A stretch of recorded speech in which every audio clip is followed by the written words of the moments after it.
If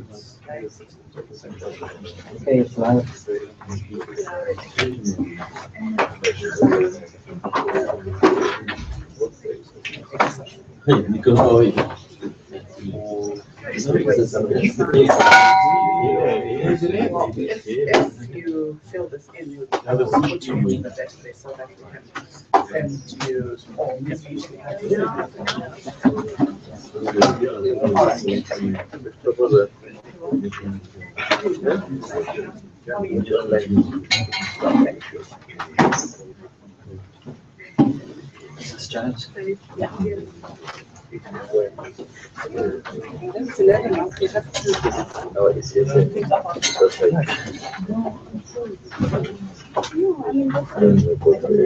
are we doing, guys? 11 o'clock? Hello, can you hear me in Durban? Okay. Pretoria? Can you hear me in Pretoria?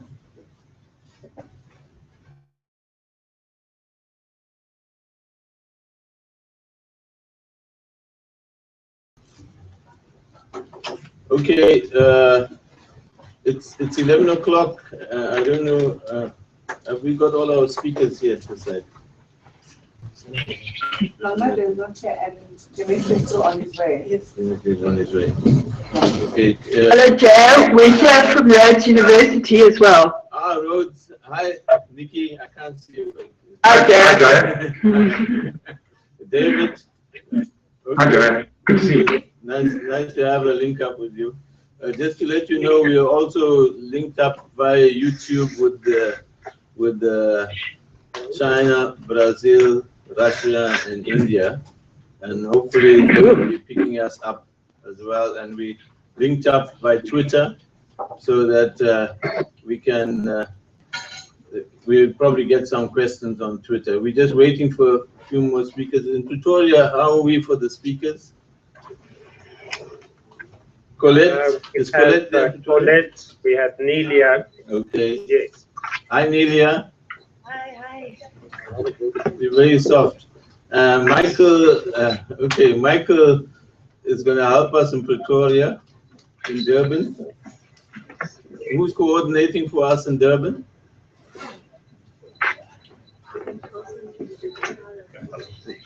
I can't hear you, Durban.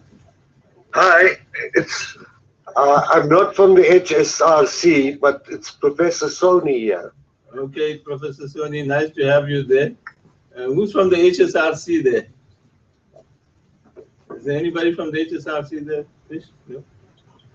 No. Okay, but we try and get you coordinated electronically. And I guess, Nikki, you are helping us from Rhodes. Yes, I'm here. Okay, great. Loud and clear. Well, we've got everybody up there, and we'll, from the others and the other BRICS countries, we'll probably have a link up via Twitter and so on. I'm not sure. We're waiting for a colleague from the Russian group, Dmitry Medvedev, who is visiting South Africa currently and was attended the BRICS Civil Forum in Moscow. And we're waiting for the person from Equal Education. Will probably join us soon. But perhaps in the meantime, I'm going to facilitate this workshop, but the chairperson for this colloquium is Professor Harry Sitas. Professor Shisana, who was the former chairperson, was supposed to be here to pass some closing remarks, but she's been caught up in another meeting, and if she doesn't come in time, we'll just have to accept her apologies. This BRICS Civil Forum, as you know, the first one was launched in Moscow in June, at the end of June, and it was led from the HSRC, the South African BRICS Think Tank initiated, worked with the process, was invited by the Russian collaboration committee who organized the think tank in Russia to set up this as the first meeting. The intention was to try and institutionalize a forum where civil society, NGOs, and others can get together and present views and their opinions. You know, in diplomatic parlance, they say there are these, there's track 1, track 2, and track 3. Nelia will know about this. The track 1 is where the politicians and the governments get together. The track 2 is basically where the advisors and the intellectual inputs come through. And then the track 3 is for the rest of the civil society groupings. So the idea is to try and get civil society coordinated. In 2013, at the Durban eThekwini BRICS meeting, civil society had a very huge gathering and played a very important role in getting people excited about that. And we are hoping that perhaps eventually when it comes to South Africa's turn, we could bring in another group from civil society, which are the trade unions or labor in general, to see how they can also make a significant contribution to that effort. So the first meeting in Moscow was very successful. Parallel to that, they had a youth, the BRICS Youth Forum, which was also very successful. And the person who led from the South African BRICS Think Tank was Dr. Temba Masilela. Unfortunately, he's not here because he's not well, but he said he'll be following us on Twitter.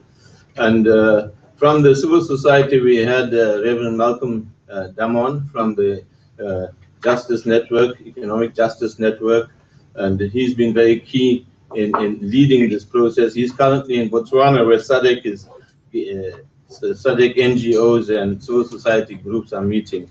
But we have a representative from the EJN here, Sibulelo, and she'll be talking. She attended this. All the people on our list have attended the meeting in Moscow, and they will be giving their views. The whole idea of this process is to provide feedback from what happened and give a report back and see if we can get some consensus on whether there should be a more formalized process for getting civil society organized. I will now hand you over to Professor Harry Sitas, who's the new chairperson for the South African BRICS Think Tank, and he'll be leading the process and the South African BRICS Think Tank process in the future. Thank you. Well, welcome everybody. We have 7 presentations here, and they should be brief, 5 to 10 minutes each, so we can have a lot of discussion. It is a very tentative and fragile process, this, of getting civil society representation into the BRICS domain. We come from different kind of societies, different meanings of civil society, and I think all these things were reflected in Russia, and we need to listen very carefully and plan the way forward of how we relate to our own civil society and how we facilitate inter-civil society discussions across our countries. So I won't waste any more time. I think the first presenter is Nelia Barnard from the Department of International Relations and Cooperation. Please, Nelia, your input. Thank you. Esteemed Dr. Sitas, distinguished participants and representatives of the Civil BRICS Forum here today, ladies and gentlemen. First of all, I would like to just convey apology on behalf of Ambassador Anil Sukla, who is the BRICS Sous-Chapter, who unfortunately couldn't speak to you today. He has prior engagements that he had to honor, but he's very excited for the feedback that we will take back to him emanating from our meeting. Now, I just want to recall quickly in brief that South Africa, through our BRICS Sherpa, Ambassador Majila, who is the Director General of DIRCO, and Ambassador Sukla, the BRICS Sous-Chapter, raised the issue of participation of track-free civil society in the BRICS context at a very early stage of our engagement with the forum. And therefore, we are delighted that this is now coming to fruition following the Moscow meeting. This was also reported back to the Sherpas at their traditional meeting that they have prior to the BRICS summit. And the first Sherpa to react after Victoria delivered the report was indeed Ambassador Majila, who warmly congratulated the people-to-people civil society and indicated South Africa's very strong support traditionally for this type of interaction. We also wanted to extend a special word of appreciation to the interim South African BRICS Think Tank for its role as facilitator in this regard. Now, as you know, we've commenced with regular engagement with civil society representatives, and some of you present here today have met on several occasions with Ambassador Suklo, because we wanted to, first of all, through our own initiative and, if you will, example, promote the inclusive dialogue with the South African society and stakeholders, but then also ideally vis-a-vis our BRICS partners. Now, you might recall, I think, Jai, you mentioned that when we hosted the BRICS Summit in 2013, we already started on the margins bringing in civil society actors, but as you know, BRICS work by consensus, so we also have to respect the opinions of our partners in this regard. The key summit outcomes at the time that we put on the table and also achieved, again with your strong support, was in fact the creation and launch of the BRICS Think Tanks Council and the BRICS Business Council. And we then pertinently raised that the inclusion of people-to-people fora track-free is to the broader benefit of the BRICS grouping. So hence again our delight that this is now coming into fruition. Now, you will also recall that our own principals engaged with civil society extensively when we hosted the summit. We have a BRICS Interministerial Committee which oversaw the preparations for hosting that summit, and all the ministers had roadshows to the different provinces of South Africa, where they consulted in each province with the authorities, with the civil society representatives at the time. Then subsequently, South Africa also as another, if you will, initiative to illustrate to partners how integral part civil society is to our own BRICS deliberations, started a process to review what we call the BRICS strategy that was adopted by Cabinet in 2012. And we looked at the interim South African BRICS think tank to co-chair this process with Ambassador Suklo. And as you know, 3 engagements took place in Pretoria in December, in Cape Town in February, and in Durban in May.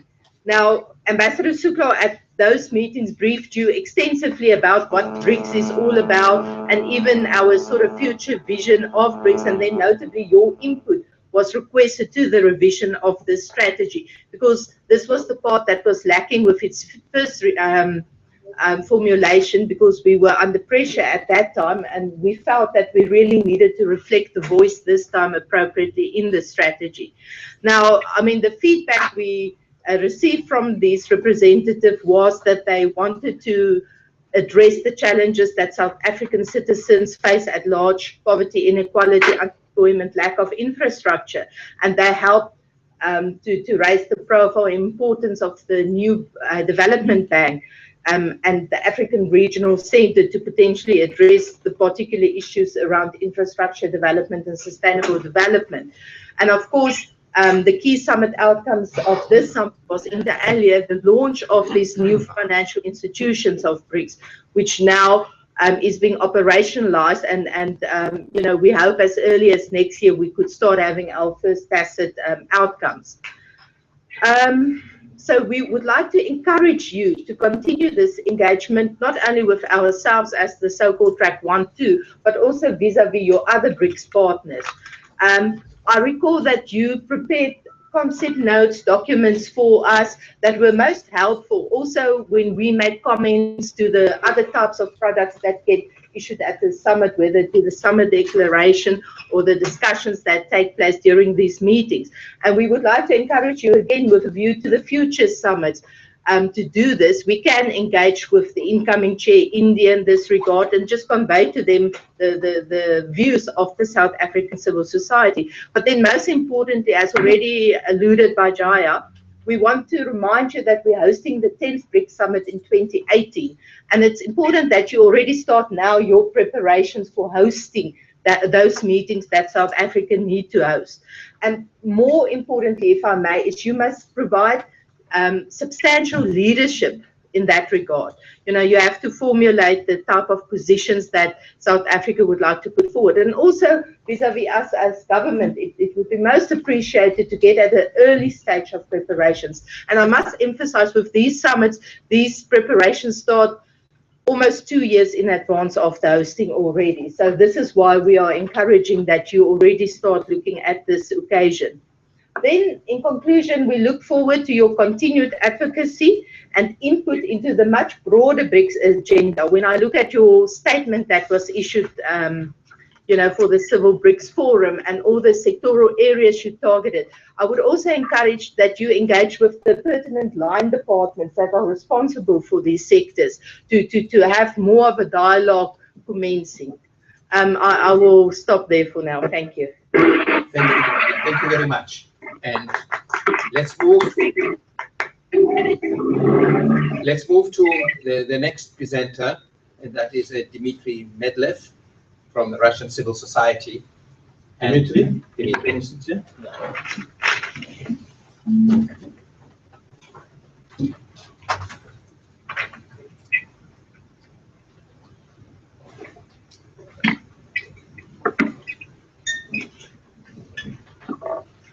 Yes, good morning. Hello, everybody. We just arrived, and to say that I know everyone around the table or on the screen would be an exaggeration. But thank you very much for inviting me, and I would very much welcome the opportunity to answer the questions from your side. Actually, the way my name is written on the program is not entirely correct, because yes, I'm Dmitry Medlev, but at the same time, it depends very much on us how we define the Russian civil society, because I am from Oxfam, Great Britain, working in Moscow in Russia. So the British NGO maybe not be considered fully as part of the civil society in Russia. At the same time, we have many years of experience working with the Russian civil society networks, and particularly on the topic of the BRICS agenda. So yes, good morning again. And I would like to say that this year marked for us at least in Russia, marked a huge leap forward in terms of a new step towards interaction between the global civil society, between the BRICS civil society and the policymakers in the BRICS member states. We have had quite a number of meetings in the run-up to the BRICS Civil BRICS in Moscow, and in the run-up to the BRICS summit as such, and quite a number of meetings afterwards to evaluate how well we have acted, how well we have performed there. And one of the hello. You're okay. All right, it'll come up now. And one of the observations. Yeah, you okay? Yeah. Okay. Can we hear? Yeah. And one of the observations shared by most of the actors is that the Russian government this year has endorsed and officially supported the first ever officially institutionalized civil BRICS process in Russia, and again, for us, it is quite a big achievement. At the same time, we need to be conscious that looking at what we are able to do in terms of our engagement with the policymakers in BRICS, it has to be measured against the background of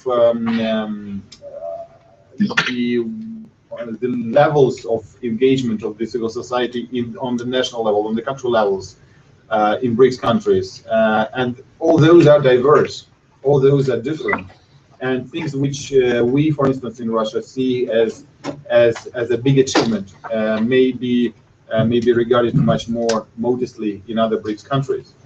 There's been quite a degree of debate, and of heated debate maybe, about how well the process of civil engagement in BRICS this year in Moscow has been organized, how open it was, how it was transparent and inclusive, and how much of the open consultation amongst the BRICS civil societies has preceded the actual civil summit in Moscow.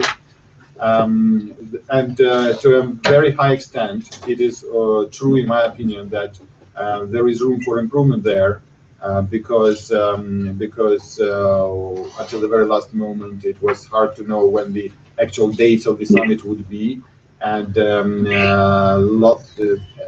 according to the feedback from the different NGOs in the BRICS countries, they were not given space to participate in consultations on the policy positions and so on and so forth. This is all true, and that constitutes for us a kind of a way forward in terms of how further we can improve these processes. But at the same time, we need to recognize that something which was believed as completely impossible in Russia maybe a year or 2 years ago, where the government would officially support engagement with the civil society in Russia and in the with the civil societies from other BRICS countries. Something which was deemed to be completely unthought of suddenly became a reality. And this is for us is a huge step forward. This is on the other hand, as I said, yes, there are different perspectives across the BRICS in terms of how growth has been and inclusive. At the same time, that was a fantastic opportunity for the civil society to engage in advocacy, and Madame Bernard, the previous speaker, said that they are welcoming the opportunities for broader advocacy from the civil society. So it was an opportunity given to us, and we should take this opportunity. Even if sometimes it gives us a very small window for action, and we actually jump to it.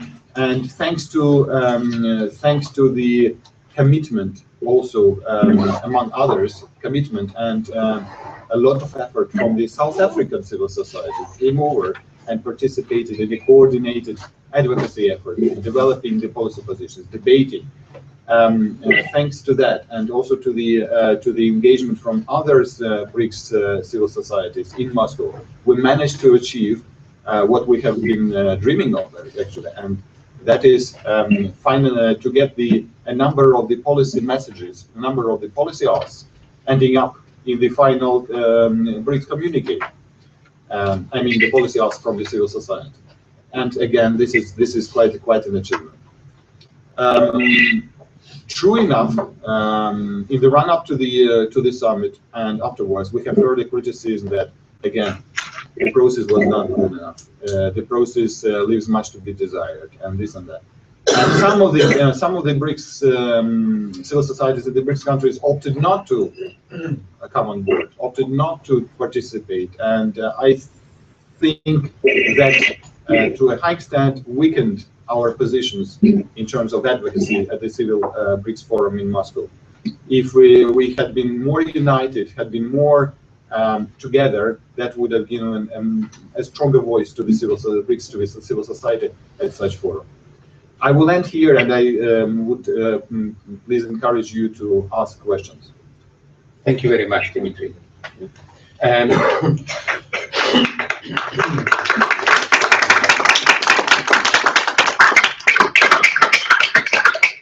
and the camera needs to move over to Chris Chetty from the HSRC BRICS Research Center for his report.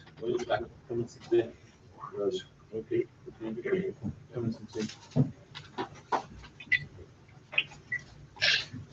For all yours, Chris. Moses, there were some slides. If you could put them up, please. Sure.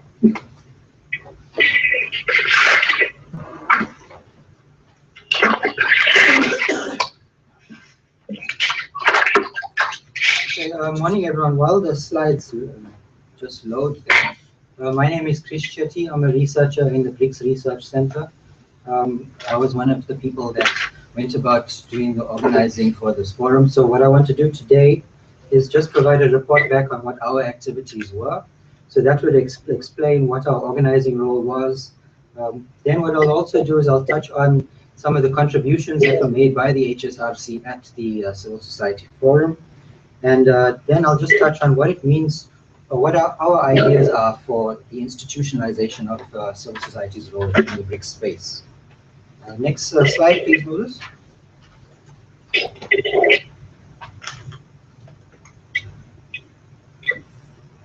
Next slide.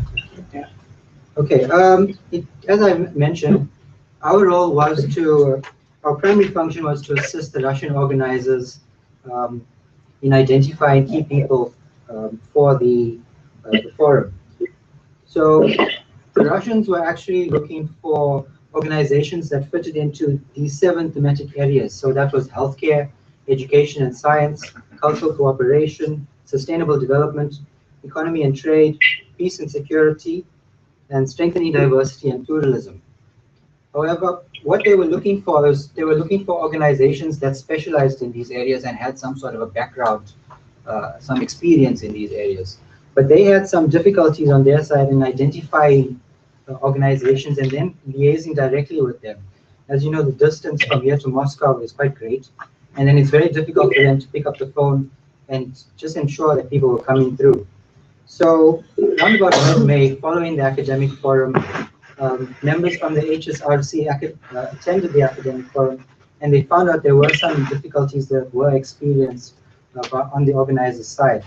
So they then asked if we could assist, as we have a network on this side and we can get in touch with the organizations they had identified. So we then said, yes, we'll be happy to assist. And we went out contacting the organizations that they had identified and earmarked as those organizations that specialized in those thematic areas that I mentioned.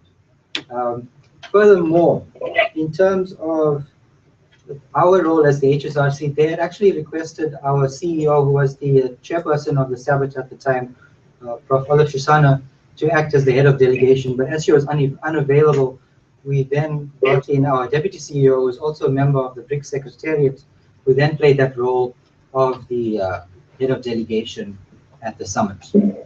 Going forward, we'll prefer not to play the central role. Sorry, last slide again. Yes, going forward, we'd rather not run that central role. So what we're saying as the HSRC, we're happy to assist with logistical support.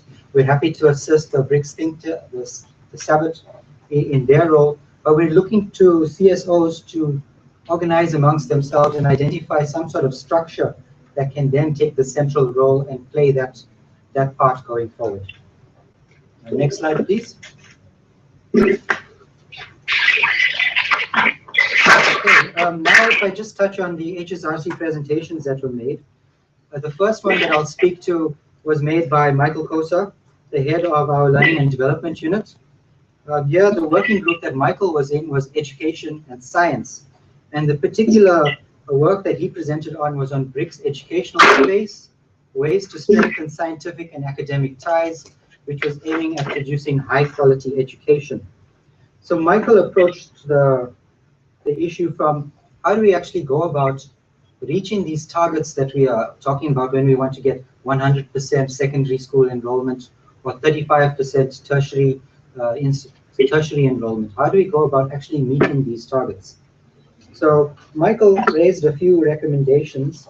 The one in purple, actually, you'll find it was actually introduced into the BRICS Civil Statement, and also elements of it were found in the UFA Declaration that then came out of the Heads of State Summit. So the first recommendation Michael touched on was that he identified the BRICS network units, a network university, as a means to strengthen higher education. So he saw that could play the central role in reaching this target, and it was agreed to at the forum, and it was also then introduced by the Education and Science Working Group as one of their recommendations. Some of the other recommendations that Michael suggested was that we should promote academic, labor, and labor exchange across the BRICS. We also discussed that there was a need for us to overcome the language barrier, and in the presentations that we saw, this was a common thread that came up from the other countries as well, where they supported that idea that we need to be able to speak to one another. So he touched on that. And Michael also said we should be looking to increase the investment in research and development. So he thought that was a key area that we should extend on. One of the additional recommendations that he touched on was that he thought it would be necessary to propose a 10-year youth panel study. And basically that was just to track the pathways that learners follow as they leave school and then enter the labor market. Next slide, please.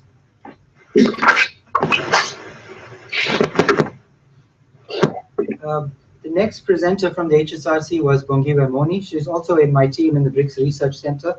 She as well was in the Education and Science Working Group, and her paper looked at the role of education and science in the development of human capital.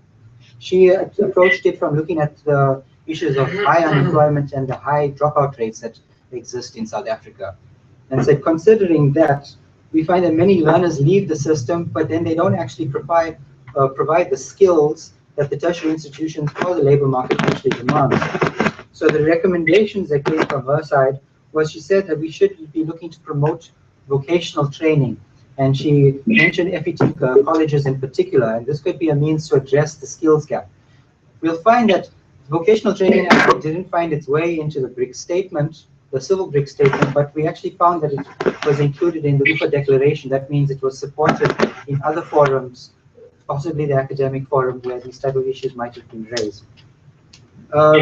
In addition, Bongiwe also said that we should motivate learners to study in fields that were better suited for tertiary enrollment. So you have students that don't enroll for maths and science, but then that leaves them out of a large percentage of the courses that are available.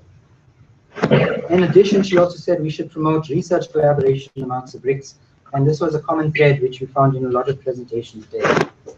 Next slide, please, Moses.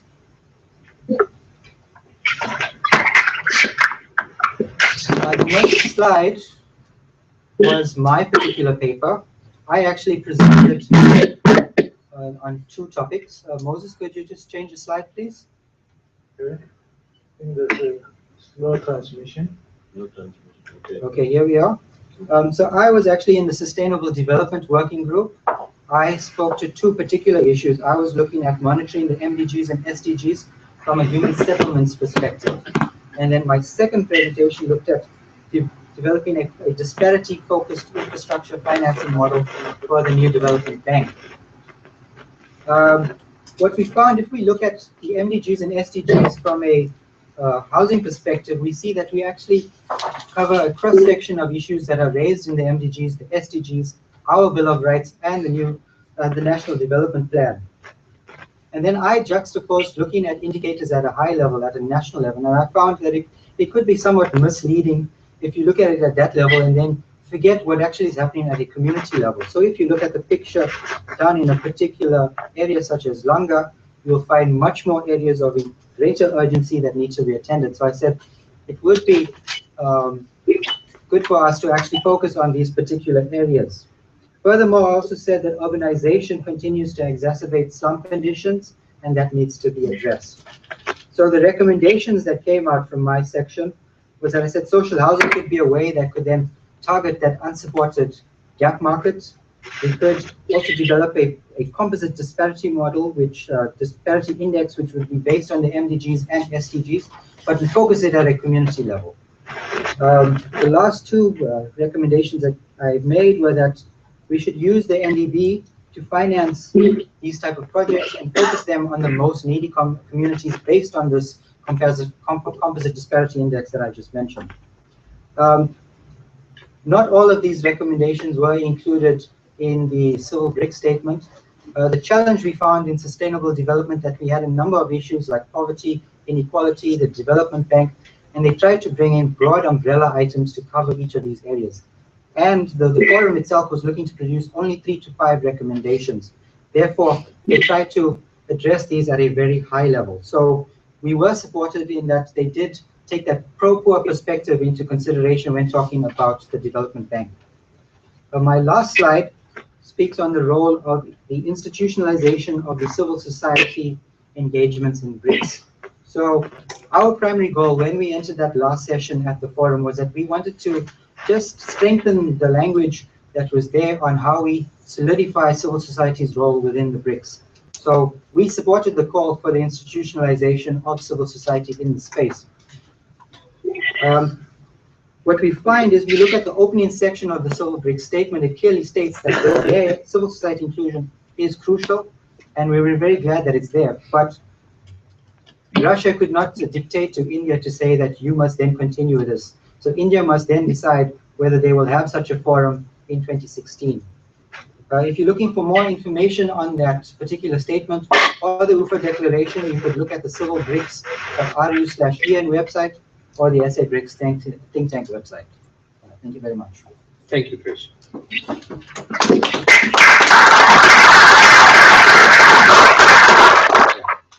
Okay, and then Sibulele Poswayo from the Economic Justice Network.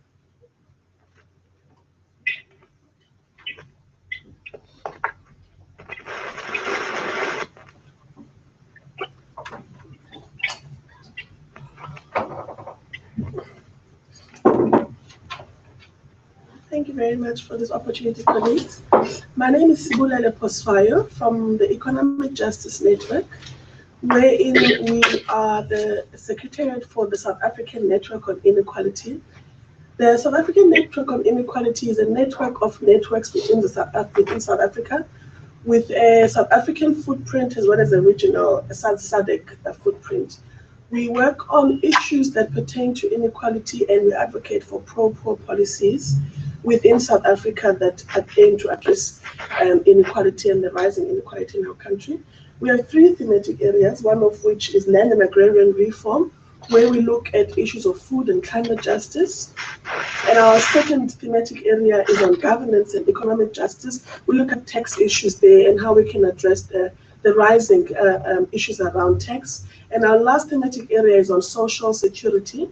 And we look at really at decent living levels and how we can improve and address inequality through issues of social security. And as a network, we have been engaging quite in a vigorous way before we attended the Civil BRICS in Russia. And one of the ways that we have engaged is we have engaged through a calling for track 3, which Dr. Jayaka alluded to earlier on, where we're really looking at an institutionalized autonomous space where social movements will own the space, will engage on issues that are key to them, as well as ensure that there is room for advocacy in terms of all forms of advocacy, whether it's an insider or outside approach, and thus allowing grassroots organizations to have a space to engage on issues that would be key for the BRICS formation. And then the second way really is the importance of identifying the need to partner with other structures within BRICS. That's your labor, that's your business, as well as the leaders, of course.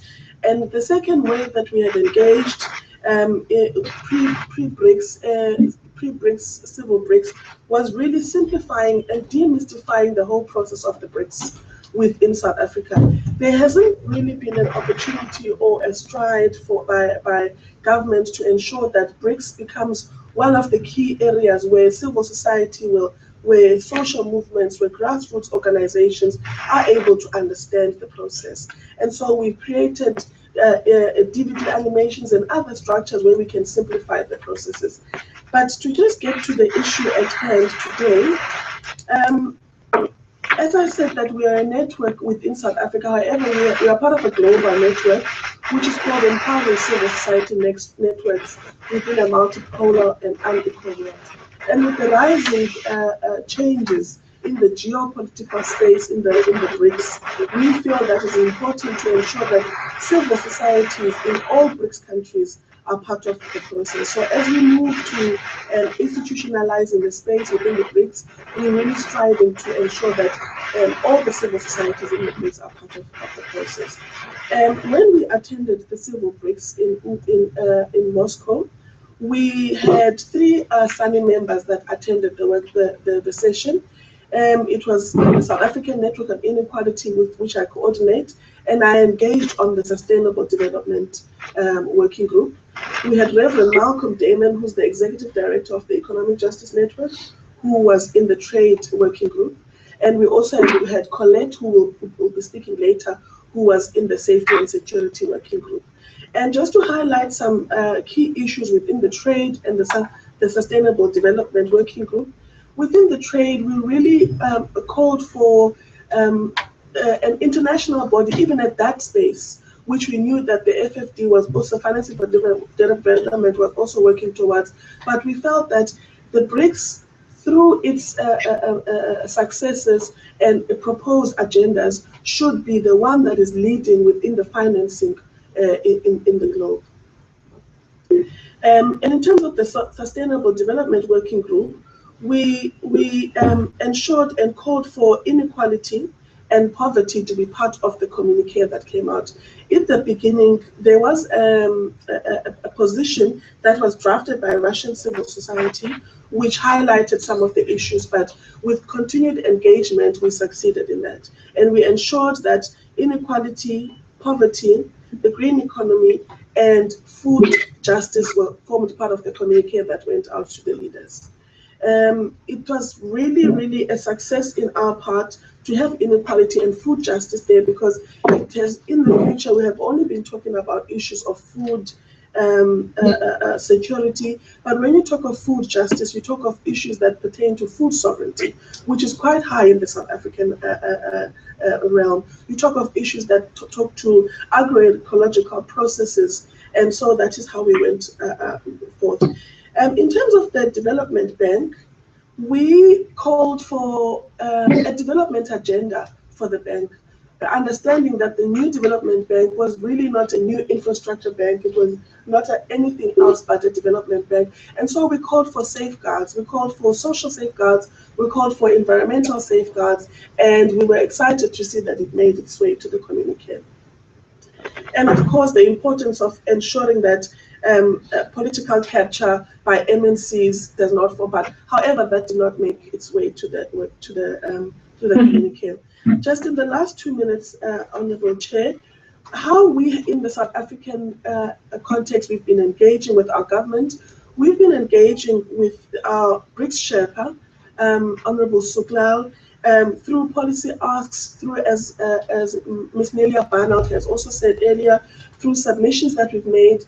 We've engaged with the BRICS strategy, the South African BRICS strategy, and we've made several inputs, verbal inputs as well. We've also engaged with we've also organized a pre-BRICS summit where we also had an opportunity to talk to and receive inputs from a special advisor to the minister. And we are moving towards not only working with DIRCO, but also working with the Department of Social Development. In the regional BRICS summit, pre-BRICS summit, which was held in Mozambique, we had an opportunity to engage with the Russian Sherpa, who was able to be part of a panel in which we were part of, and also receive inputs from the South African Network on Inequality around issues of trade, around issues of sustainable development. We have also had an opportunity to draft articles for the BRICS posts, as well as other structures as well. I think as we move towards an institutionalization of the space of civil society, we need to. Should I just? Yeah, then we got the form. But it's coming. Yeah, Will it come? Program. Here we go. That really is one of my final points. It's okay, sorry. It's fine.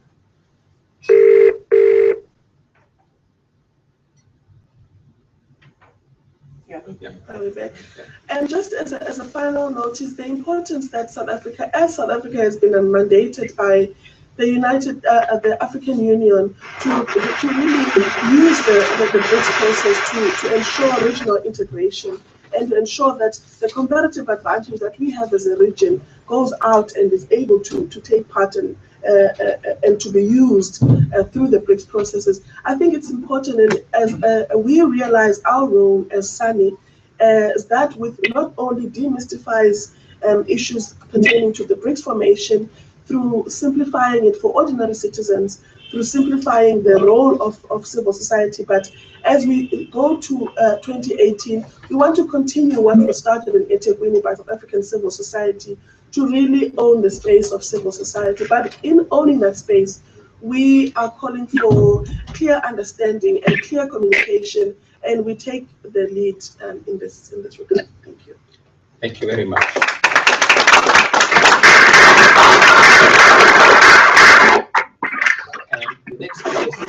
Colette Letrojane, Human Rights Institute of South Africa. Where are you? Victoria. Okay, yeah. We're all yours.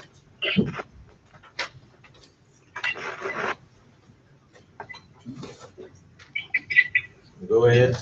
Look at the camera. Good afternoon, everyone. Thank you very much, Chairperson. My name is Colette Letrojane. I work for the Human Rights Institute of South Africa.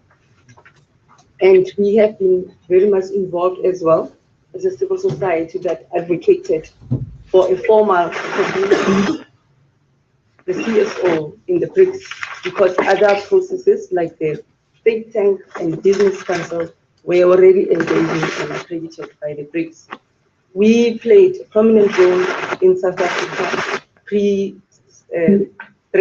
processes in Brazil, and we also were given the opportunity to consult with the BRICS Sherpa in Brazil, where we were able to have dialogue with key civil society from the BRICS about the proposal of a type of a civil society we were anticipating to have. And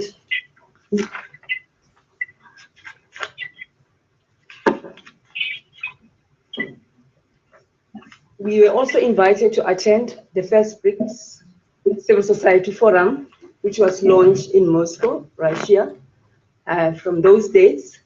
And we found the process very, very historical and innovative for the civil society. It was a long-awaited process.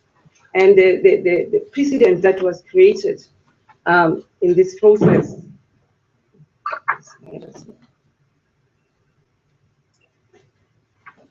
paved way for us to participate in a constructive manner in the Peace and Security Working Group. The Peace and Security Working Group was tasked with three focus areas: to deliberate on BRICS and construction of multipolar world, modern global challenges, and the role of BRICS Union in ensuring peace and security, and challenges and the threats of modern world, color revolutionists, and use of soft power. I participated in the second one. Next slide, please.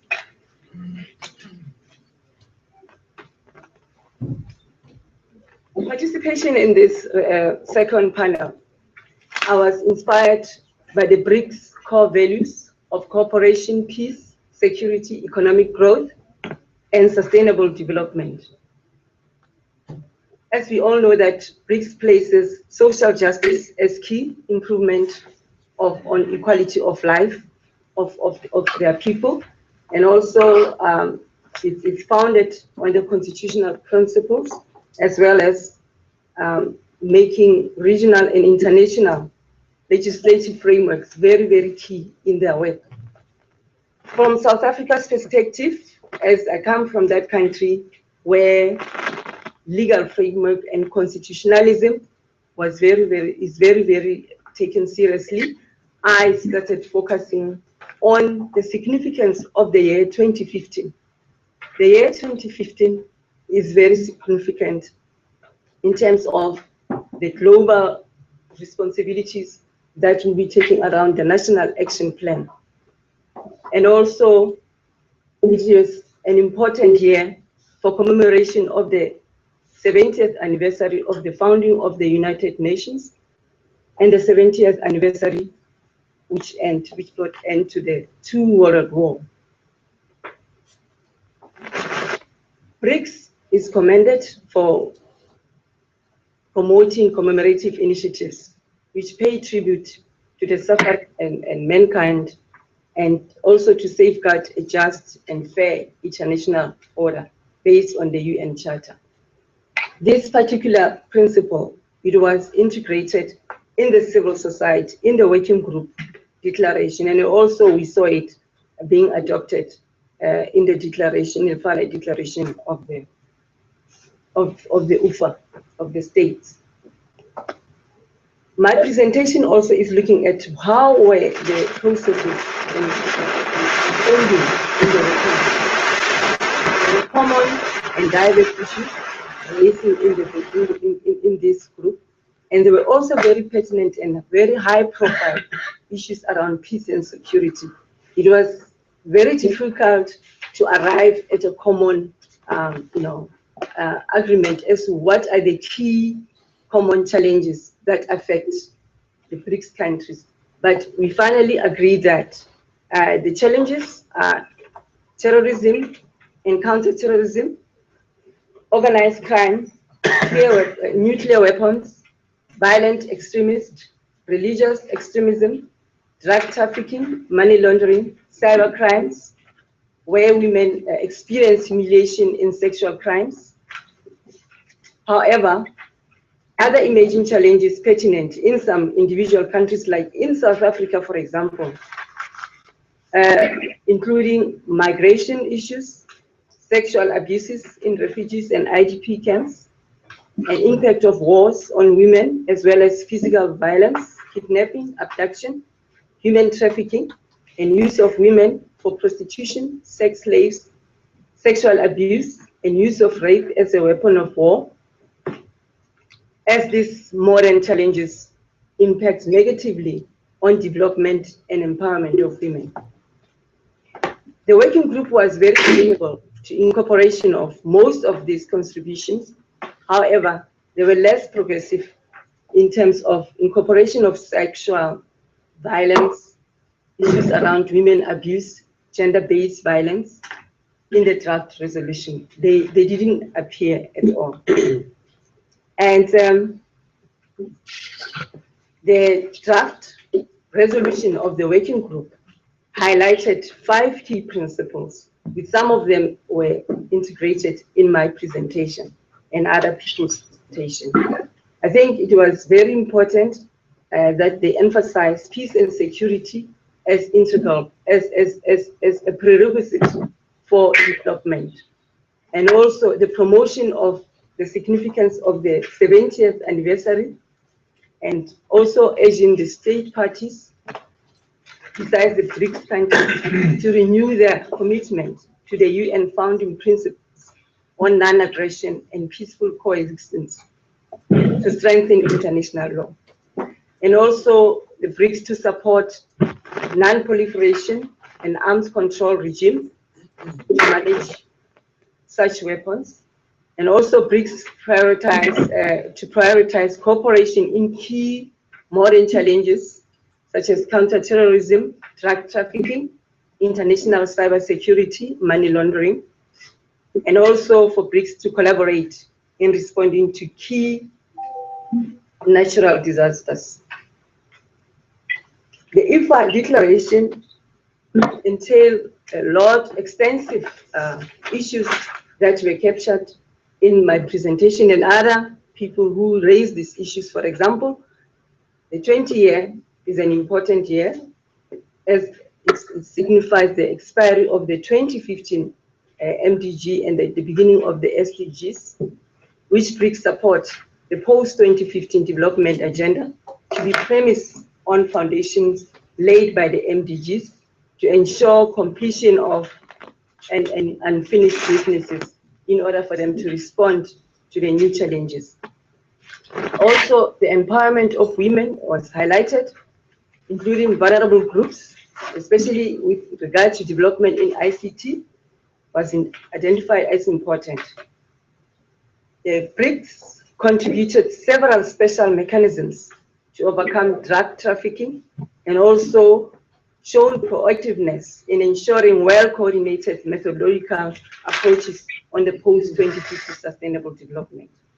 And also it highlights the promotion of human rights, promotion and protection of human rights, and also it emphasizes the principle of non-aggression and peaceful settlement of disputes in line with the UN Charter. The UN is conducting reviews under the auspices of Resolution 1325, which we also highlighted, but unfortunately, this was not included in the declaration. The significance of this is because AU declared 2015 as a year of empowerment of women and development towards Agenda 2063. We recommended that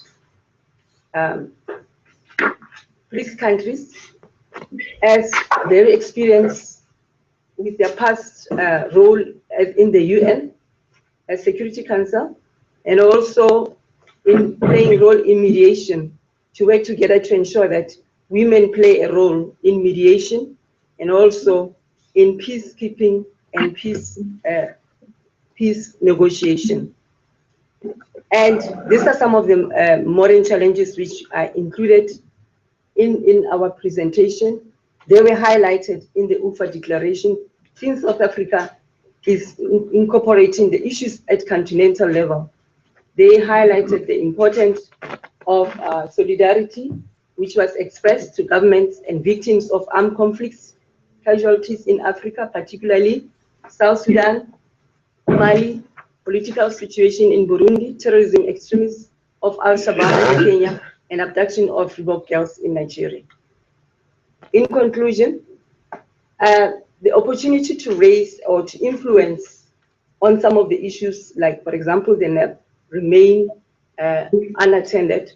We will still continue playing a role in South Africa and also within our counterparts within the region, within the BRICS community, to ensure that plans of actions identify women as important stakeholders, for them to play a role as peace mediators, peacekeepers, and in peace construction. The working group also, if we will have an opportunity to have a process such as in Russia, it needs to have a lot of time to prioritize time so that they can engage more in understanding what is happening in different countries of the BRICS, and for them to forge collaborations and influence within the BRICS. I have mentioned this particular point, but I think the importance of this is that we've seen that BRICS is interested in advancing international law and respecting the UN Charter. I thank you very much. Thank you.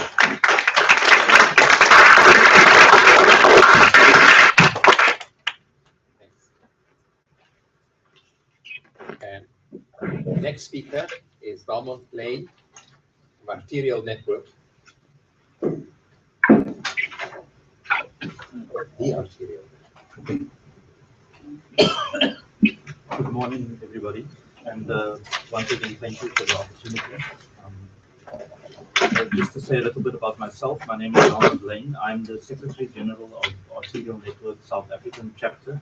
Arterial Network is an African continent-wide NGO, a membership-based organization. It was established in 2007, and the broad impetus of it was to organize and mobilize the cultural sector on the African continent, artists, creative practitioners, with, I guess, around a number of key principles which broadly relate to the promotion of culture within a developmental context on the African continent.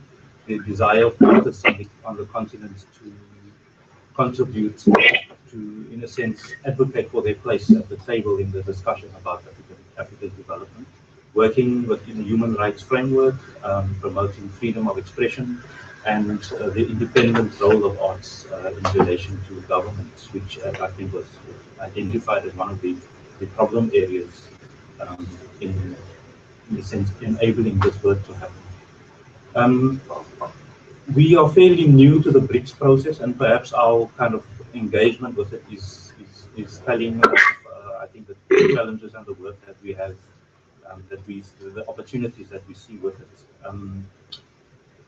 We work in South Africa. I guess our key areas of engagement is around the development of cultural policy in South Africa, in engaging with national, local, and provincial government, and in mobilizing artists to, I guess, do the things that civil society organizations ought to promote within the cultural sphere, promoting networking, looking at ways in which we can get a better understanding, better data, better information and capacities to map and in a sense provide the kind of evidence-based advocacy that would grow the cultural sector.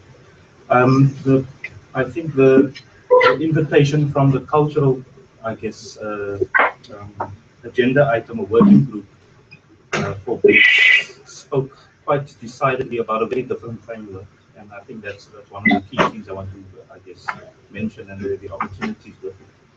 It spoke about, I think the word cultural cooperation was initially used, and then the notion of intercivilizational dialogue, or the idea, and it was unpacked in the kind of framework that what we're talking about is a conversation, and also in the session, I guess, in Moscow, the conversation between the broad or the great civilizations of that are involved in the BRICS countries, I guess, the ancient civilizations of Russia and China and India.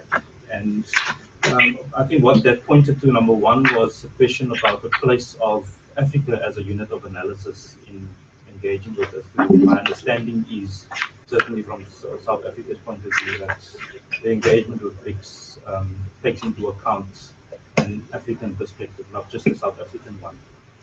And so in the realm of culture, that presents all kinds of interesting problems, I guess, that one would have to engage with. There was, in the course of the discussion, I think somebody mentioned it earlier, I think it was Dimitri, that there was, I think the cultural working group was a very, very challenging one, because it was, I guess for myself, about trying to renegotiate the framework and to say that our work with culture in the African context is very much about how to promote the interests of artists who work on the margins in many of these African countries and societies that we come from, often working in cities, but also being mindful that there is a broad community of practice in the domain of culture that includes culture as economic activity and culture as non-economic activity, non-monetized, and I guess in the South African context, challenging to advocating for the equal legitimacy of all cultural activity. So the presentation we tried to make in the working session was about looking at global conversations around culture. There's been we've been part of a global initiative to advocate for the place of culture in the SDGs, and that's been an ongoing campaign, not only with the SDGs itself, but also with other agendas within the international community. I was encouraged to see that this had been the case in previous statements from the BRICS engagement. I know the Fortaleza Declaration, for example, made an acknowledgement of culture in the SDGs. Yeah, I won't be very long. I think what came out of the discussion was, or at least what was reflected in the final discussion was encouraging, that we managed to come to a fairly, I think, open-ended set of points. I'm sure it was one that made its way into the Heads of States Declaration as well, which is very broadly about cultural cooperation. But I think the learning for us is that there are many areas in which we can still engage with this process as a cultural sector.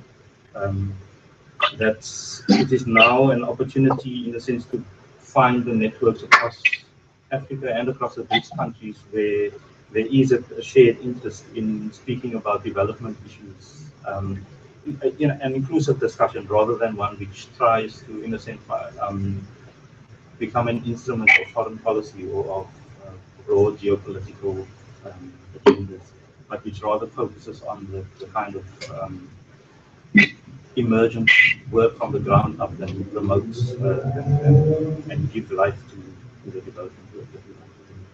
And then, yes, to also find possible alignments across civil society, governments, business sectors within this framework. We think there's a lot of possibility and opportunity, but there are some, I think, challenging discussions that need to happen.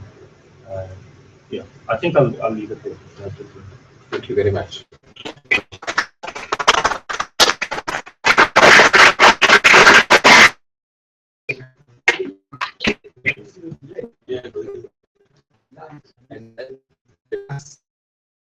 Yeah, and Alfredo Madubedube. Not here. Okay, so therefore we can move immediately to the open discussion, and perhaps we start in a structured way, and starting, let's say, from Pretoria, one question, one comment, and then we can move to Durban, to Rhodes and here, and then we do the rounds like that. Otherwise, it's very difficult to see from here who is indicating that wants to speak. So let's start from, give their names, give your names and express yourselves or ask questions. So let's start from Pretoria, please. Okay, question or comments? Yes, we have one here. Lady in red. My name is Isabel Schmidt. I'm from Statistics South Africa. I'm from the people who attended this particular summit. There's a sense that CSOs within the nice to have, or whether there's a real sense that they can influence the BRICS agenda. My particular angle would always be perhaps geared towards funding, looking at the role of the development bank.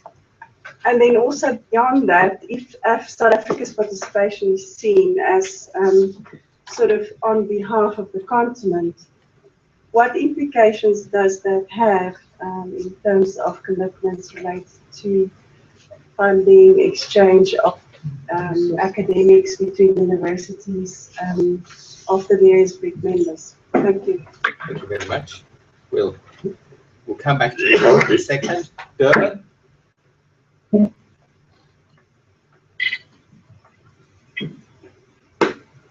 Any question or comment from Durban? No? Are you through with Durban? Yes, can you hear us? Yes, you can. Okay, good. Hi, this is Dhirusoni. Firstly, two general comments. Given the distances that the BRICS countries currently have, I think the issue regarding communication is critical.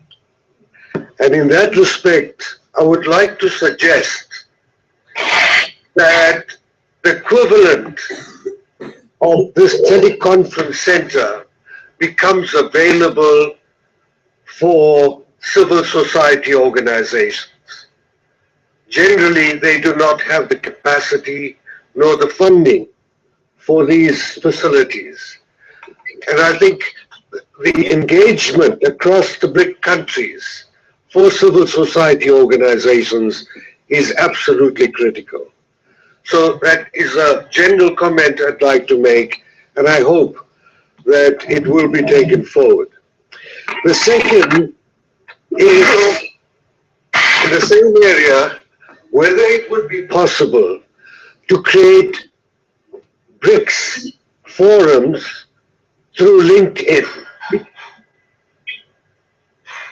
And we could then engage through the LinkedIn process to deal with certain critical issues as well. So those are the two broad issues that I wanted to raise. We also submitted a proposal to establish a new international BRICS Emerging Economies Business Schools Association. And the reason for this is that we found that the current business schools in Africa and those that influence business education are too Eurocentric, that they continue to operate without a basic developmental dialogue. And so we are suggesting, for example, just to highlight what I'm saying, if you look at the business schools, they continue to talk about how we could use hedge funds, for example, to exploit Africa in terms of land grabs, in terms of resources, etc. And so we think BRICS is an ideal opportunity to create a new model or a new lodestar that could shape the new business education, not only for Africa, but also for BRICS and for other emerging economies. We did submit the proposal. I was supposed to have attended the UFA conference. Unfortunately, I couldn't secure my visa, and so I could not attend. But I'm hopeful that we would be able to take this agenda forward. Thank you. Thank you. Rose.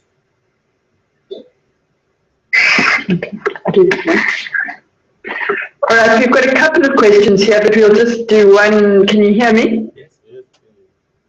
Okay, just one from me to start with, abusing my position here. I had a couple of questions that I wanted to. First of all, I was quite interested in picking up on what Valmont was saying in the last presentation about how the BRICS Civil Society Forum process shouldn't end up as some sort of instrument of foreign policy, but rather engaging with the kind of development work that the organizations wish to do. And it made me think back to the 2013 BRICS events in Durban, where there was a whole counter summit. We didn't have a formal civil society forum at that stage, but there was a whole counter summit called BRICS from Below, which included events organized by the Center for Civil Society at the University of KwaZulu-Natal. So I'm interested in asking the panel what they think about that, whether given that the organized civil society organizations in that counter summit don't seem to be part of this new civil society forum process. I could be corrected on that, but whether the whole civil society forum could perhaps be seen as a way of kind of co-opting the civil society organizations into the BRICS processes, so they have they have less of an independent kind of critical voice outside of the BRICS process. That's just a more kind of controversial question to the panel. And my other question was just, I believe there was a trade union forum in Russia, and I was interested in finding out whether there were plans to have a similar report back if there was a South African delegation to the trade union forum, similar to this event here for the trade union forum. And then finally, just to pick up on what the last speaker was saying about the information and the access to documents and information from the various forums, the business forum, trade union forum, and this forum, whether the South African BRICS Think Tank Council could be the site, the website, where all of these documents become available under the different forum headings. I think the BRICS Business Council may have its own website, but I'm not sure. Thank you.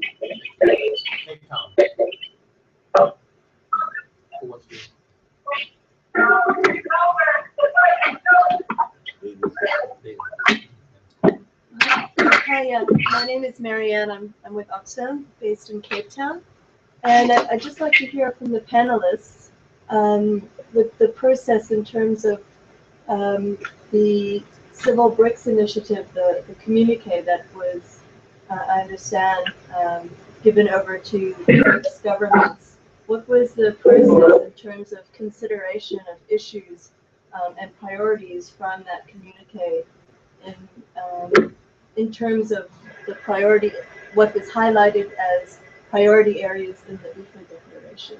Was there any consideration of new areas that may have been raised from the Civil BRICS communique with the declaration, can you share some of your analyses on this? With I don't know if that would be possibility from our DIRCO representative that's here. Thank you very much. Thank you. Let's take a round of brief responses. Sorry. Yeah. My name is Nico Staker from the University of Western Cape. Just a question flowing from Sony's point that he couldn't go to Russia because of no visa. Question of communication, not only electronically but physically, particularly at non-government level, whether that is part of the debate in terms of easing movement of people, because this is a people process.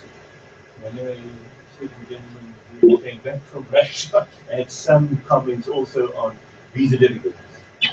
Yeah. Thank you. Let's stop the comments for a minute. Any of the presenters want to respond to any of the questions? I've got some responses, but yes, yeah. Well, if I may just respond to two of the questions that were asked. The first is to the colleague in the KZN around the BRICS from below and the alternative space that we created in intercommunicating. Well, Mr. Patrick Bond has been part of the civil society organizations that have been engaging on the South African BRICS strategy. And I think I would like to share your comments as well. Although you also come from UKZN, I want to share your views that we must be careful of being swallowed by the process of the institutionalized BRICS and still remain and keep our autonomy as civil society and social movements. But also in saying that, we must also strive to keep creating that space. And I think in Russia, there was no opportunity during the summit, the Civil BRICS in Moscow, to have anything of the kind and caliber that we had in 2013. However, as our global network called Empowering Civil Society Networks and our partners post the Civil BRICS, we then engaged civil society from Brazil, Russia, within the BRICS, to kind of have an opportunity to engage outside of the formal processes. But I also think that we must actually own the space, and I think when we engaged in Civil BRICS as the South African delegation, which was not representative of South African civil society at all, but it was those of us that were there and were appreciating the insider approach of our advocacy strategies, we decided, like Krish said, that the HSRC would not be taking the lead in leading civil society, and that we must do that as ourselves, as the South African civil society. And so one of the decisions or proposals that were put to the table was that SANI could end up start moving towards that, and that means creating communication. And you will find that in our website there is, to you, Marianne, there is a comparison approach, a comparative paper. It's just a one-pager that compares the Moscow communique, which we had at Civil BRICS, and the leaders' UFA declaration as well. And so I think it's really up to us as civil society to create the spaces, and as the professor says, to engage with organizations like the HSRC to see how we can share and the facilities like we're sharing today. And in terms of taking the agenda forward, I think I've also answered that question in that context. Thank you, Jim. Any other panelists who? Just very briefly, I think I concur with what already been said. I guess for us, the space that presented itself was very valuable, and we saw opportunity with it. But I think civil society, the definition of the very concept of civil society is under contestation. That's the understanding I had from attending that process. There was a boycott position, as was mentioned earlier, and I wonder if what informs a strategy or an approach from civil society bodies isn't that there is that we need to, in a sense, be able to embrace both poles and work with both poles in a manner that while there will be civil society organizations that are not able to participate or don't see the value of participating, It's going to be up to those of us who are participating to insist on the space. I think my experience of, I know South Africa as well, certainly in the cultural sector, there is a sense that there's less and less patience with the sense among civil society and government. The pressures operating on government sometimes mean that it wants to get on with doing what it does, even if it means co-opting or kind of aligning, making its own civil society. And I think that's a temptation that part of our role is to insist on an independent space as well. Government can do that. I think that's part of the work that we have. Any other panelists? Okay. From our side, I can. issues. Victoria.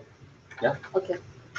Thank you very much. I just wanted to say that I think this process that was launched in Russia, we really need to take it forward. I think what is important is the role that we need to play at national level.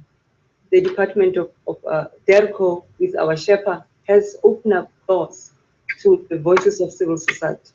And we were given an opportunity to draft a concept proposal and came up with some guidelines as to how a civil society should be shaped in the process of the BRICS. We circulated it around.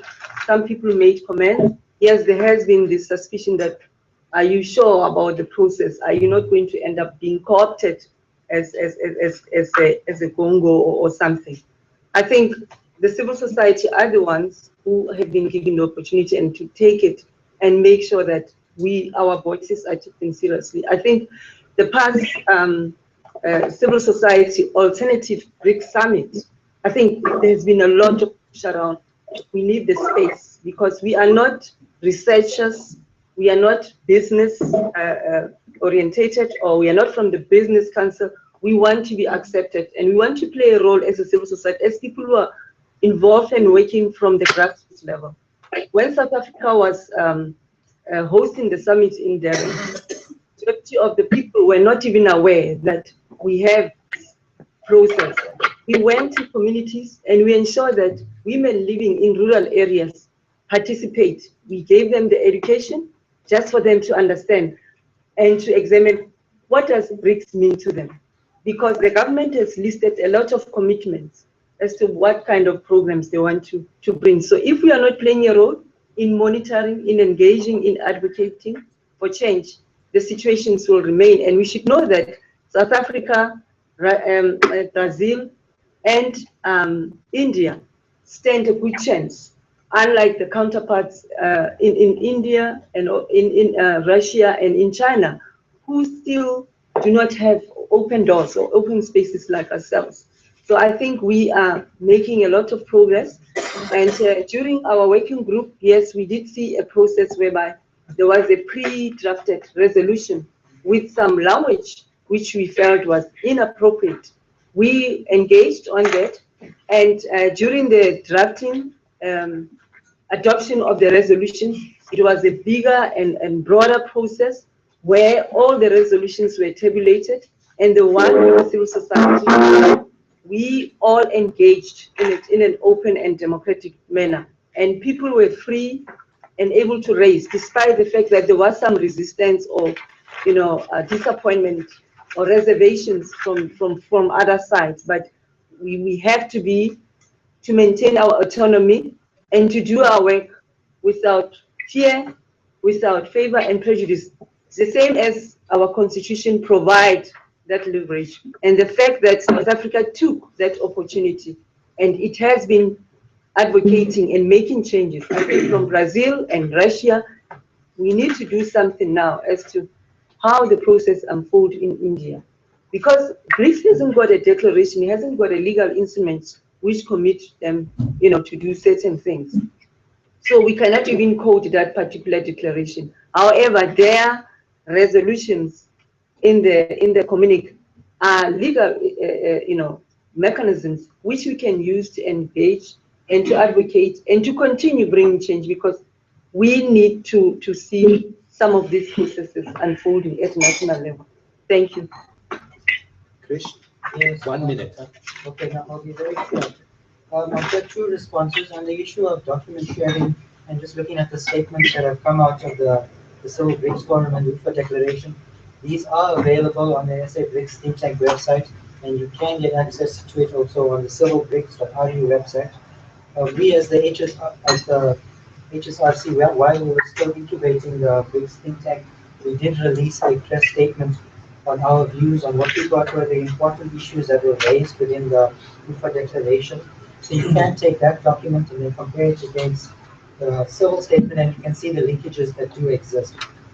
In terms of institutionalizing the space, it's just important for us to get organized. This forum may or may not come around next year, but how are we better placed to be prepared to react to whatever structures are required for in India next year? So it will be good for us to keep an eye on what the key themes are that have been identified, and then organize ourselves into groups that can then respond to whatever issues they try to raise in the next forum. Okay, thank you. Let's go back to questions and comments. I have noted 4 unresolved areas that I'm going to come back to in terms of the responses, but let people speak in the meantime. So I'm sorry, 4 people have not been answered properly. Coming back to Victoria. Okay, Nelia has a question comment. Yeah, I was just going to do some feedback on some of the questions which you just thought unresponded to. Should I proceed at this stage? First of all, I think in general, I just wanted to address the whole issue around the demystification of BRICS and the communication around BRICS, and to say that, you know, from the South African side, there are plans being formalized again for our principals to do the roadshows to the provinces. Ideally, we wanted to do it after the Fortaleza summit, but as you know, there were other high-level events on the calendar, but those things are in planning. Then secondly, the website of the BRICS. The agreement was signed at the summit. It's one of the major outcomes, and it will be operationalized, I'm sure, in the very near future. And then you will get everything that is within the one main day. Currently, you can also look on the Russian Foreign Ministry website. Are there. Also, I want to emphasize in this context that BRICS is actually very transparent. Whatever BRICS issues is available on the net. You will see the Toronto University and others accessing and writing from those sources, so to speak. Then I just want to also agree very strongly with Colette, what she said about the role of civil society to occupy that space and to uphold its autonomy. You will recall in my statement, I very much encourage early preparatory planning for the purpose of South Africa's summit that we will host, but obviously also for the other summits. And our doors are open to you to come and engage. I don't have enough time now to give you the nitty-gritty proposals advice, but please let's have that discussion. There were also some questions around the role of the Development Bank vis-a-vis the African continent. As you know, the first regional office of the bank, the African Regional Center, will be in Johannesburg, and we're in the final stages of reporting to Cabinet for its operationalization. And, you know, obviously the African considerations will be taken on board there. In terms of the academic exchanges, we're looking towards the South African BRICS Think Tank to cultivate those types of relationships for us. The Trade Union Forum did meet again. President Putin received them. Kusatu previously participated for South Africa. They held the eThekwini meeting where our Minister of International Relations participated, also in a capacity as the chairperson of the BRICS Interministerial Committee. Miriam, you had a question about how government engaged vis-a-vis the communique. I think the timeline was a bit tight this time to allow us room for really considering it. That is it. Especially why I'm talking about once we host again, that we should do these processes very early in advance. We would want you to give us text input at an early enough stage before we even circulate our draft declaration to our BRICS partners. But again, those are the particular issues we can discuss further. Thank you. But let's keep the focus on Pretoria. Any further comment or question by anyone? Yes, we have a question here. Okay. Hello, everyone. My name is Ladnes Jambaya Nyagujara. I'm from UN Women. My at the moment is on peace and security. but I'm also doing a research paper on BRICS. So I'm really at the right place, the right time. My question is around the issue of gender equality and the way it's been drawn to the periphery of the core themes, except for peace and security coincidentally.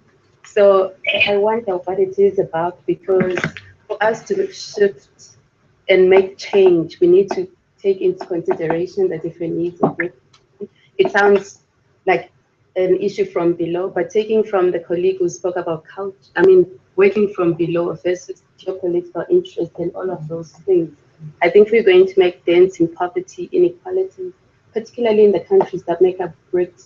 And I think it's an issue that needs to be put at the core as a key focus beyond some of the seemingly bigger issues, because it all starts actually at family level by the time we talk about boundaries. Thank you. Thank you very much. Sorry, we have another, just one more at the moment, contribution, if we may. Okay, right. Go ahead. Thank you. I'll be very short. I'm Judy Smith-Hearn from Brand South Africa. So not technically not civil society. I'm tempted to ask the more difficult question about, what the elements of a BRICS brand could be. But I'm much more interested in sort of hearing what you think, Mr. Lane, Belmont Lane, what you think those, because you spoke about culture and you said you think that there are many aspects of that could sort of be explored more in the BRICS. And I was wondering if you could maybe elaborate a little bit more on that, like what you think those cultural elements could be. Are there issues about sort of the BRICS countries and the member states learning from each other in terms of how they deal with their history, how they dealt with their heritage, that kind of thing, or if it's something completely different? Thank you. Jonathan? Yeah. Yes. Evan, can you unmute your microphone? We can't hear. Yeah. Can you unmute again? No, we can hear you. Governor, are you there? Hello? Okay, please, technical teams, get Durban online. Let's move to Rhodes. There is a question here. Thanks. David. Thank you. David Fryer. I just wanted to reiterate what other people have been asking about the process of communiques and statements and things like that. One of the presenters mentioned that the issue of the process being captured by certain groups doesn't make it through to the next level. So if you're going to put forward a developmental agenda, it's very important that certain things don't get edited out. So maybe and I think the two other people have asked that question as well about the process by which these documents are formed. And obviously it's the case now is that the summit declarations are not things that are deliberated upon before that, so we are in a position where we merely, are informing rather than having any ownership of those end products. So maybe if you could just elaborate on the process. Thanks. Is Durban back? All right. Yes, is this okay? Okay. You can hear us now? Yeah. Okay, great. I'm Patrick Bond, and the Center for Civil Society did indeed, along with Des here from South Durban Community Environmental Alliance, groundwork. We had hosted BRICS from below. And just for the record, no information about Civil BRICS, no invitation. So there was a bit of isolation, not from our side. It is important to know that REBRICS, the Brazilian allied NGOs that had hosted Fortaleza, did come to a democratic decision to do a boycott. It might be fun for our Oxfam Russia rep to even think that through and what the follow-ups. But I have two questions that I think reflect the kind of friction between a critical civil society and the BRICS elites that are hard to ask. They make us an uncivilized society. Just two, because these are the two most important questions that the citizenries of the BRICS have established. They had a Pew Global Research poll 3 weeks ago, and they asked all the BRICS in the whole world, what are the two most important issues? So my question to those who did go to Moscow, did you talk about climate change, and did you confront the BRICS? Because of course they are the major increase in emissions, and they're doing it as outsourcing for the West. So they're part and parcel. And the last time we saw them engage, as they say in the UFA Declaration, in the next big UN summit, it was here in Durban 2011, the next one is Paris, we have to hark back to the last big time that BRICS, or it was then called BASIC, got together with the West, and that was Copenhagen. And in that meeting in 2009, the BRICS allied with Barack Obama to ensure that we would have 4-degree warming, 9-degree for Africa. So in other words, these big economies, the BRICS emerging, working closely with the West, are really set to fry this continent. I just wonder if that was one of the issues. The second issue, if I could ask on a sort of substantive basis, the second big issue that this Pew survey showed we're all concerned about is global economic vulnerability. And in making an NDB, the New Development Bank, in the manner very much in the extractive mode, the mega project mode, the huge relationships, the $100 billion capitalization, $100 billion, right? 65 billion rand from the fiscus to make that happen.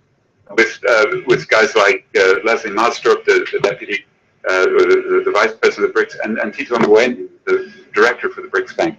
Is there watchdogging? Because as you might know, as soon as Tito Mboweni was asked, will the BRICS fund a R1 trillion nuclear deal, terribly opaque, apparently pre-cooked with Moscow, he said it's perfectly within the mandate of the BRICS New Development Bank. Those relationships in which China melted down while you were in Moscow by $3.5 trillion in its stock market and a 20% real estate crash really show that our BRICS countries, South Africa very clearly showing this now, are much involved in the world capitalist crisis.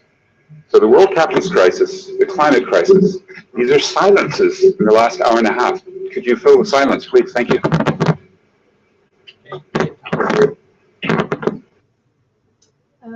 Yeah, so I just wanted to further elaborate on the process side and also responding to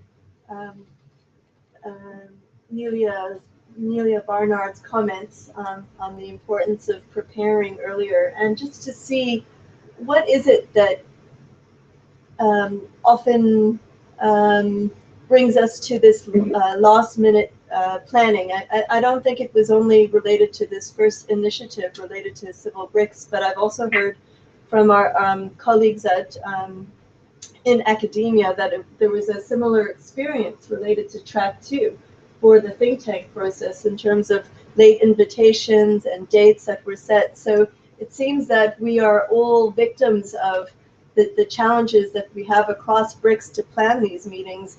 And therefore, you know, it is disappointing to hear, after all the effort that was made to have a BRICS forum in Russia, that there was very little consideration of that communique. So it looks more like it's, if there's some analysis in comparing what the Civil BRICS communique has put forward as recommendations and the final UFA declaration, that it wasn't so much a result of the engagement. So I have concerns about that. And then also linked to process issues, just a feedback to the representative from UN Women in terms of gender issues being you know, part of the discussion and debates across BRICS in the BRICS processes. There was at one stage a proposal to include both youth and women as a separate track. And what was accepted was to have the youth, a BRICS Youth Forum.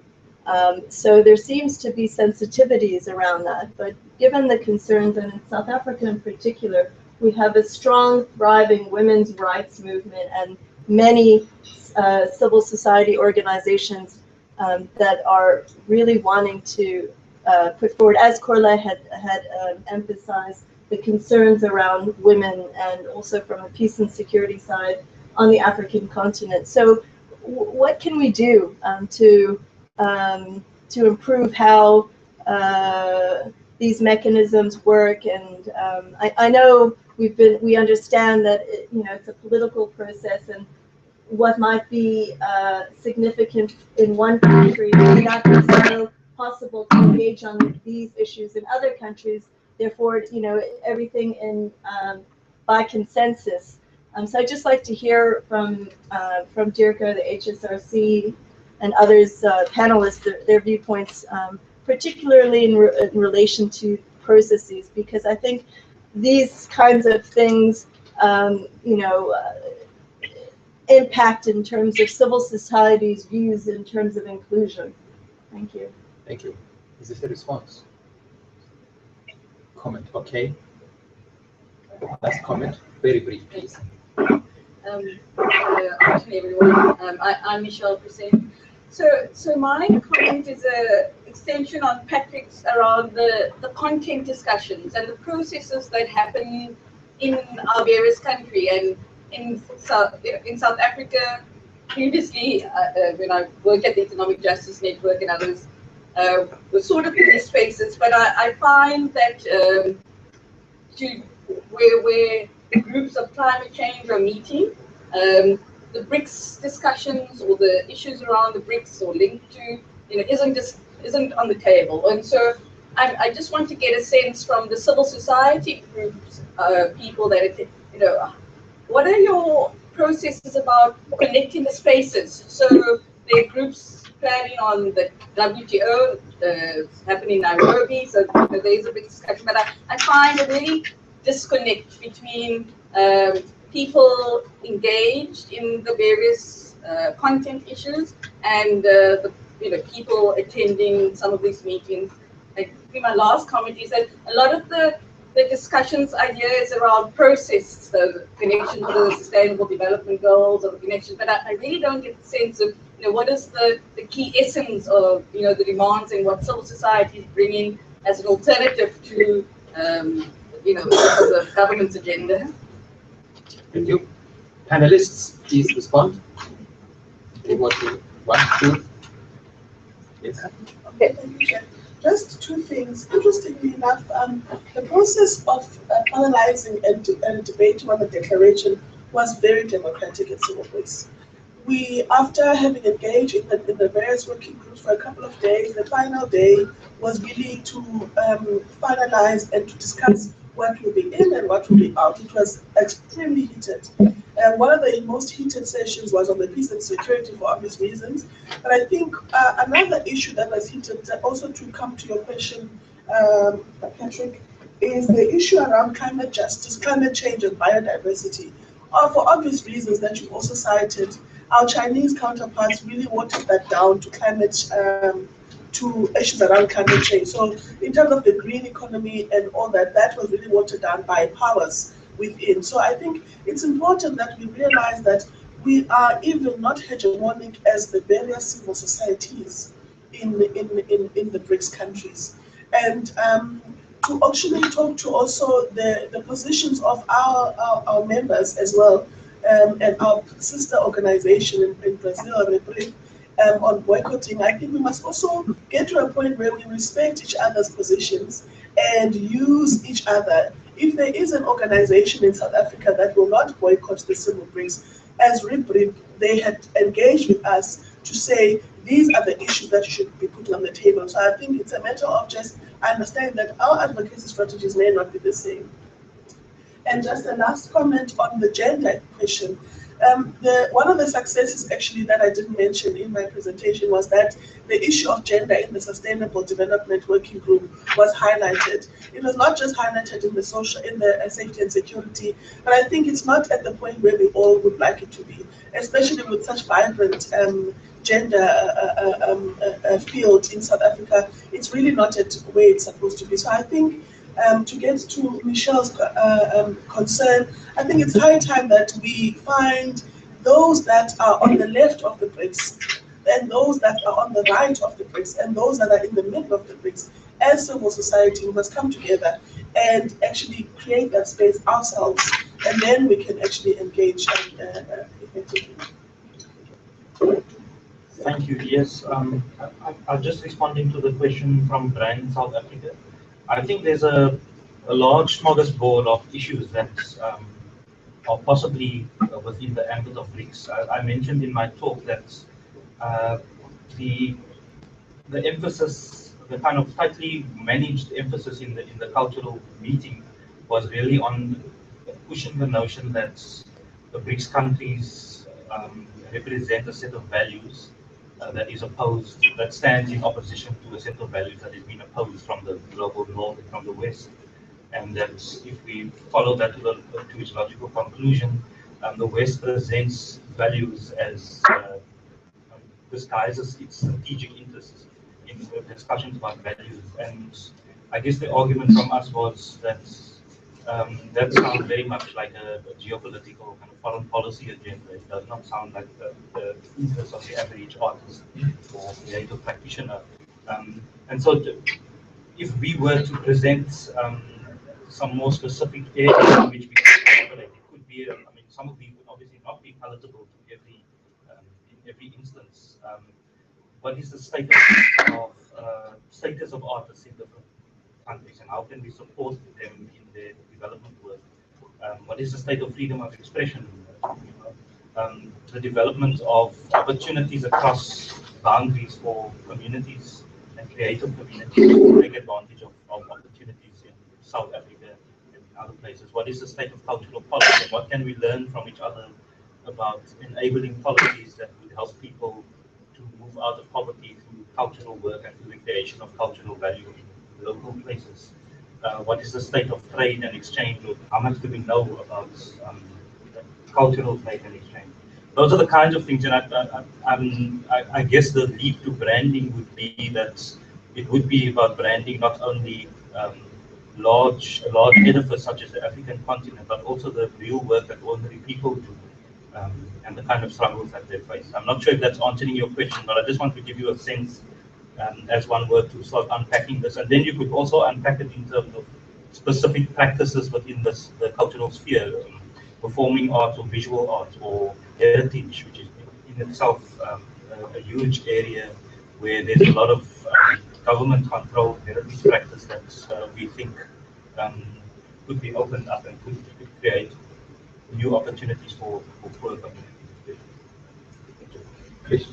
On the question of the delays that seem to exist in obtaining the visas and actually making the arrangements to actually travel to these forums, I think from my perspective as someone who's now assisted the Russians in both the academic forum and the civil society forum in trying to get people to travel, one of the main issues actually comes down to language. You've got to understand that the people that are actually doing the work on Russia's side are people that don't speak English as a first language. So there's that communication barrier when I, from my side, try to connect with their equivalent on their side. There's a bit of a space there in what we say and how it's interpreted. So that's one issue. Then after people are actually identified and were invited, the Russians themselves have bottlenecks on their side. They also have to then refer whichever people are identified to their Ministry of Foreign Affairs before things get clear. So there's a bottleneck in identifying people and then getting approval. In terms of who actually gets invited, from our side, although we assisted them, we took the lead from the Russians. They decided on who should be invited based on their thematic areas that they had identified. So we followed their guidance on that. In terms of when we had forums in our own space, back in April, I think we had a civil society engagement in Durban. And there we are open and we invite as many people as possibly can attend. We had 3 such events. We had one in Durban, we had one in Pretoria, and one in Cape Town as well. There we tried to have these type of events as open as possible.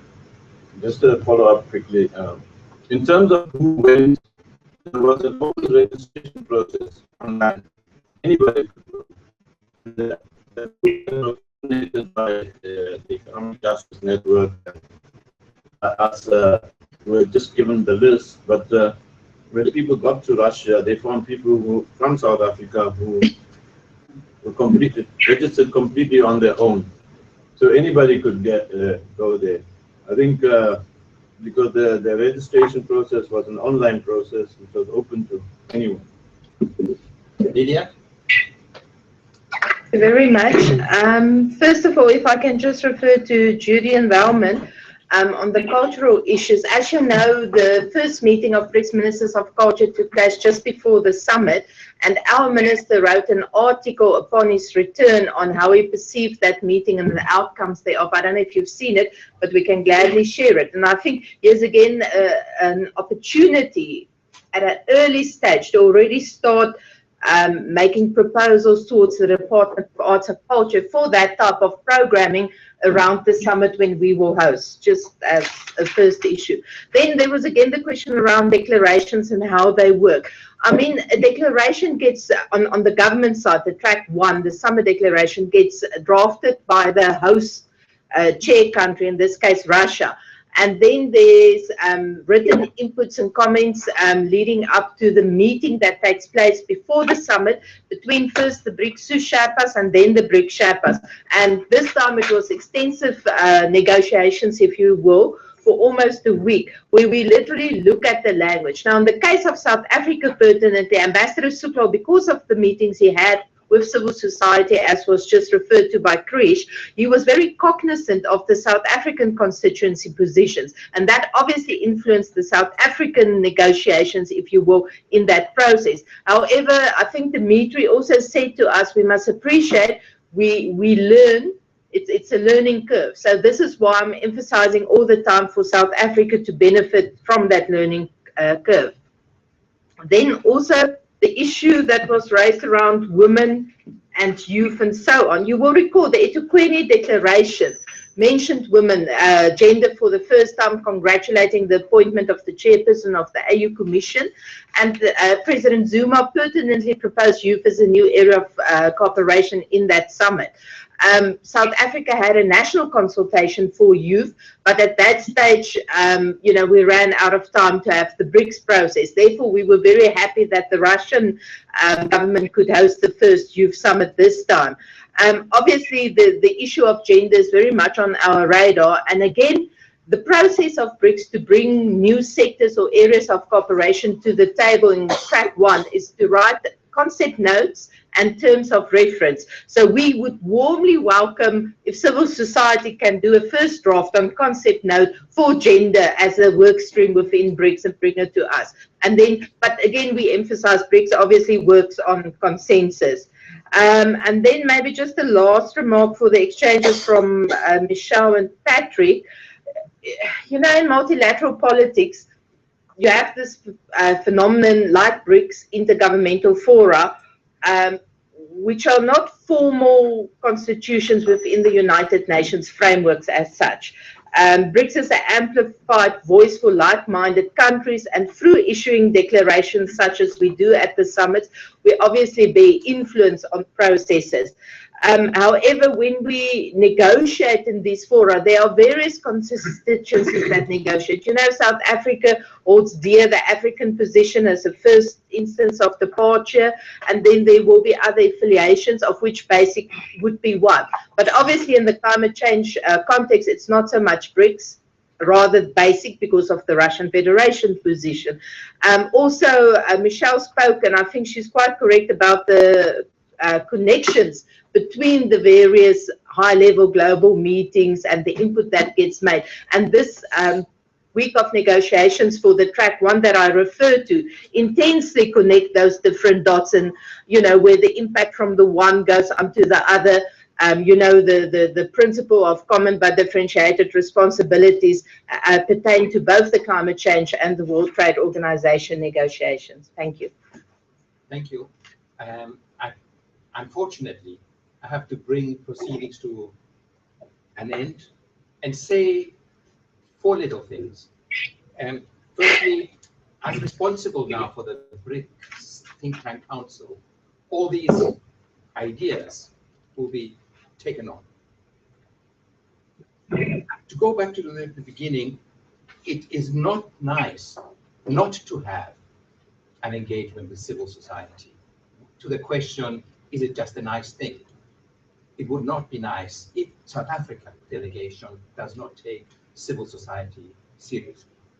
Now comes the issue of co-option, you know, and institutionalization. Of course, a BRICS Think Tank Council would have as its interest to co-opt, but not to co-opt just anybody, but the authentic voice of civil society. So the issue is, how does the civil society of the left, of the right, of this funding or that funding, of religious NGOs, of internationally funded NGOs, how do you get a voice or a plurality of voice reflected? The BRICS Think Tank Council will not organize that for civil society. Civil society somehow has to find the formula. We can facilitate the process, but we will not lead it. It has to be the genuine voice. The second thing is that, of course, associations, just like new forms of education and new forms of networks of teaching business, of teaching rights, of teaching gender empowerment and so on, have to develop between the education systems of the countries. And they are developing. All we can do is facilitate it to happen once there is a proposal on the table. The process, answering your worries about process, are always very difficult. We will try as much as possible to be as clear as possible in terms of timing, the timing of these various events. And the fourth little thing is that we have achieved one little thing within the BRICS domain, and to shift it from a growth alliance to something that also concerns itself with social justice, sustainable development, and related issues. So there is space now for us to engage on those issues. And that is the future. Hard work of getting the voices heard and getting South Africa's voice heard in the BRICS domain. And that is the challenge for all of us. I thank you all. I thank the HSRC particularly for stewarding the process up to here, and they will remain as important partners in this push. And thank you all for attending, and the conversation and the challenge continues. You wanted to say something? Yes, just to thank everybody. There's hopefully in the centers where you are, there may be some snacks or something. I'm not sure about roads, Nikki, but I guess. Sorry, not again. Let's organize ourselves better. There were lots of references to the role of the HSRC. I think as of now, the HSRC is no longer, as of the 30th of June, the HSRC no longer was the incubator, but we continue to help the stakeholders in the South African BRICS Think Tank, and the BRICS Research Center playing that role. The BRICS Research Center itself will continue its own research in collaboration with other research institutions, with our associates, academic and otherwise. But when in the process with the SABTT is off the ground, the new SABTT group constitutes, then of course we'll be always ready to help and assist them. But our role formally as this leader of the SABTT has been over now for a month, and we will quite prepared to help. And thank you all for coming. And if the SABTT wishes us to set up links, I'll use the HSRC facilities for linking up the BRICS civil society, then we can also do that. But I think it's up to civil society to make those requests, and the South African BRICS Think Tank to do that. But we wish all of you a very good day and a good weekend, and thank you for participating. Please enjoy the sandwiches if they are there. Thanks.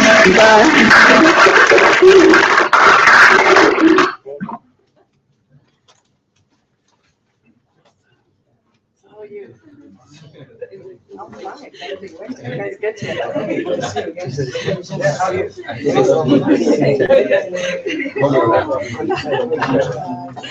the affiliate of the BRICS.